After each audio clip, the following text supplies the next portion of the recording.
बच्चों अब हम इसके वर्ड मीनिंग करेंगे। ईश ईश्वर, वितरित होना फैले होना, आत्मलीला अपनी लीला, रक्त खून, उत्साह जोश, संवेदना दूसरों के प्रति दुख। अब है तत्व क्षमता का मतलब होता है तत्वों की समानता। तपोवन वह वन जहाँ तपस्वी रहते थे। विभु ईश्वर, प्रभा बहना सर्वदा हमेशा, चाह इच्छा। ये वर्ड मीनिंग। अब इसके क्वेश्चन आंसर। सब मनुष्य समान है, इसका आधार क्या है? इसका सब मनुष्य समान है, इसका आधार क्या है? इसका आंसर है सभी मनुष्यों के कर्म भिन्न होते हुए भी उनमें तत्वों की समानता है। कि सभी मनुष्य अपने अपने अलग अलग तरीके से अपने कर्म करते हैं, अलग अलग होते हैं, और फिर भी उनके तत्वों जो शरीर के अंदर पार्ट्स हैं वो सभी के समान हैं। हमारे यहाँ कैसी रीति नहीं थी? तो हमारे भारत देश में कैसी रीति नहीं थी? दूसरा क्वेश्चन है, पूछ रहा है वो हमारे यहाँ कैसी रीति नहीं थी। तो आंसर में लिखेंगे हमारे यहाँ गुलाम बिकने की रीति नहीं थी। कौन सी रीति नहीं थी? गुलाम बिकने की, या दास कहते हैं ना जिनको दास बना लेते थे नौकर, वो गुलाम बिकने की रीति नहीं थी। आत्मलीला भूमि से क्या तात्पर्य है? नेक्स्ट क्वेश्चन है आत्मलीला भूमि से क्या तात्पर्य है? तो ईश्वर की अपनी रची हुई लीला, ईश्वर की अपनी रची हुई लीला। अब टिक द करेक्ट करेंगे। ये क्वेश्चन आंसर आपको अपनी नोटबुक में, हिंदी की नोटबुक में गुड हैंड राइटिंग में इसको राइट डाउन करना है। ये अपनी बुक में हैंड टू हैंड फिल करेंगे। सही विकल्प चुनो। कौन सा ज्ञान अधूरा है? इतिहास का, गणित का, भूगोल का या विज्ञान का? किसका? इतिहास का। विश्व में सर्वोत्तम ज्ञान का उदय कहाँ से हुआ? चीन से, भारत से, पाकिस्तान से या अमेरिका से? भारत से। सबकी नसों में कैसा रक्त प्रवाह हो? O+ लाल रक्त, पूर्वजों का पुण्य रक्त या कैसा भी? पूर्वजों का पुण्य रक्त। भारत के लोग दूसरों के दुख को मानते थे अपना, पराया, बेकार, या तो भारत के लोग दूसरों के दुखों को कैसा मानते थे? अपना। अब ये क्वेश्चन आंसर है। कवि ने हिंदुस्तान और भारतीय तपोवन के बारे में क्या कहा? स्पष्ट करो। तो इसके क्वेश्चन, इसके आंसर मैंने इधर लिखे हुए हैं, तो इसको करेंगे। इसका आंसर है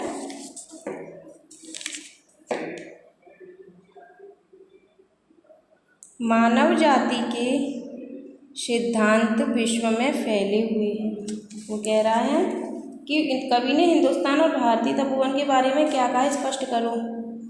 तो मानव जाति के सिद्धांत विश्व में फैले हुए हैं। वे सिद्धांत भारतीय तपोवन में प्रथम स्थान रखते हैं।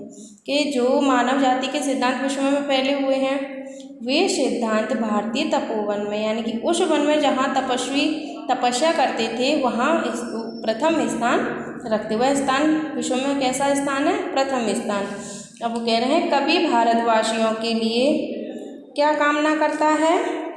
तो इसका आंसर है हम सबकी नसों में पुण्य का खून बहे। क्या कामना करता है? कि हम भारतवासियों की नसों में पुण्य का खून बहे, हम सभी में गुण, शील, साहस, बल तथा जोश भरा हो, सबके दिलों में सदा दूसरों के प्रति दुख की भावना हो तथा हमें तुम्हारी चाहत हो, तुम्हें हमारी चाहत हो। तो नेक्स्ट क्वेश्चन है वे दिन यहाँ फिर आएंगे से कवि ने किसके पुनः आने की बात कही है? वे दिन यहाँ फिर आएंगे से कवि ने किसके पुनः, यानी कि दोबारा से फिर से आने की बात कही है? तो इसका आंसर है कि सही समय पर दयावान फिर अपनी दया दिखाएंगे, यानी कि सही टाइम आने पर वो दयावान व्यक्ति फिर अपनी दया दिखाएंगे, अर्थात फिर से अच्छे दिन आने की बात कही है। नेक्स्ट क्वेश्चन है कवि ने सर्वधर्म समभाव के बारे में क्या कहा? कवि ने सर्वधर्म समभाव के बारे में क्या कहा? तो इसका है कि कवि ने कहा है कि हम सबके हृदयों में समान भाव होने चाहिए। क्या कहा है? कि कवि ने कहा है कि हम सबके हृदयों में समान भाव होने चाहिए। और क्वेश्चन है 4, आज से स्पष्ट करो। तो इसका का है, जो ईर्ष करता है हमारा दूसरों का है वही, हमारा दूसरों का है वही, कर्म भिन्न परंतु सब में तत्व क्षमता हो रही। अब वो कह रहे हैं कि जो ईर्ष करता है हमारा दूसरों का है वही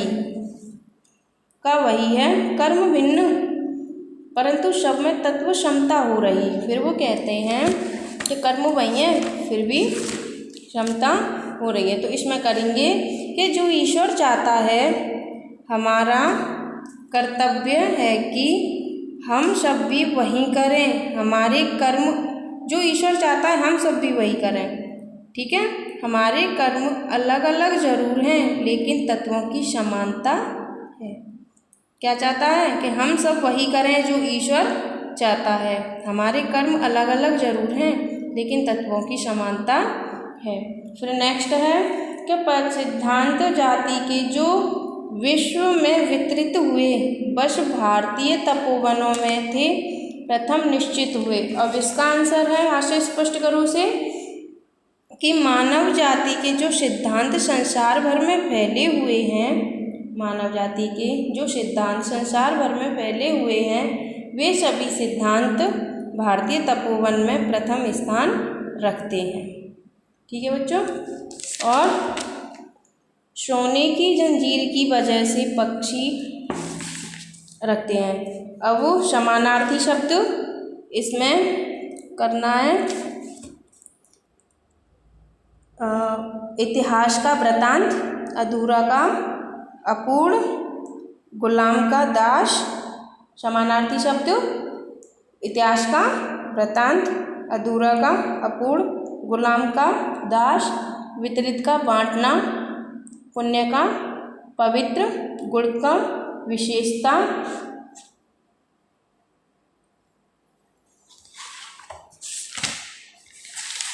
और फिर इनमें से दो शब्द बनाओ। अप्त का व्याप्त, ज्ञप्त या गुप्त। त का पत्ता, लत्ता, स्व का स्वर्गीय, स्वप्न, तुम का आत्म, आत्मीयता, पुण्य का पुण्य, गण्य का वत्स, उत्साह। अब है वाक्यों में प्रयोग करो। इनके एक एक सेंटेंस बनाने हैं। तो इतिहास, हम पन्ने हैं इतिहास के। सिद्धांत एक बहुत ही गरीब लड़का है। अनुकूल, मेरे अनुकूल कही गई बात मुझे अच्छी लगती हैं। संवेदना, दूसरों के प्रति संवेदना करना या करनी चाहिए। तो एक बार फिर से देखेंगे कि इतिहास, हम पन्ने हैं इतिहास के। सिद्धांत एक बहुत ही गरीब लड़का है। अनुकूल, मेरे अनुकूल कही गई बात मुझे अच्छी लगती है। संवेदना, दूसरों के प्रति संवेदना करना। ये पद्यांश है 5 क्वेश्चन पर। बिकते गुलाम ना थे यहाँ हम में न ऐसी रीति थी। तो कहते थे हमारे भारत में यहाँ गुलाम नहीं बिकते थे, हमारे यहाँ ऐसी कोई रीति नहीं थी। सेवक जनों पर भी हमारी नित्य प्रीति रहती थी। वो कह रहे थे कि जो सेवक जन हैं, दास जन हैं, नौकर चाकर हैं, गुलाम हैं, हम उनसे भी प्रेम करते थे। वह नीति ऐसी थी कि चाहे हम कभी भूखे रहें, वो नीति ऐसी थी कि हम बेशक भूखे रह जाएं लेकिन प्रेम कम नहीं करते थे। वह नीति ऐसी थी कि चाहे हम भूखे रहें पर बात क्या जीते हमारे जी कभी भी दुख सहे। लेकिन यह बात थी कि बेशक हम भूखे रह जाएं लेकिन हम उनको खुश रखने की पूरी कोशिश करते थे। तो फिर इसका क्वेश्चन है, क्या भारत में गुलामों की बिक्री होती थी? तो इसका आंसर में लिख देंगे नहीं। सेवक जनों के प्रति कैसा व्यवहार रहता था? प्रेम का।